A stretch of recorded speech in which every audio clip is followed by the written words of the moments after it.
Welcome to Penrose Learning, where we make understanding easy. You must have managed channels permission or be the server owner to start. Check your role permissions in server settings before proceeding. Decide whether you want to duplicate channels and permissions or create a fresh template. Prepare a backup server or a channel list to avoid losing settings. Open Discord on desktop for the fastest results and ensure you are on the correct server. Close unrelated apps to prevent accidental changes during the process. Right-click the category name and choose Create Channel for each channel to copy. Select text or voice as the appropriate channel type while creating channels. After creating channels, open each channel's settings to copy or set permissions manually. Use the Permissions tab to add roles and set Allow or Deny as needed.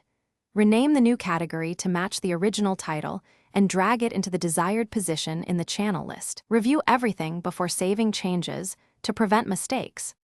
Invite a trusted bot that supports category cloning to your server using an invite link. Grant the bot Manage Channels and Manage Roles permissions when prompted to enable full cloning. Use the bot's clone command and specify the source category name and the target location for duplication.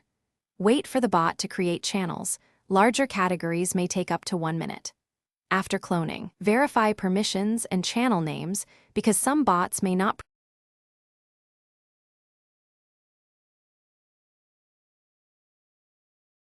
Thanks for watching. If this was helpful, leave a like and consider subscribing. See you next time.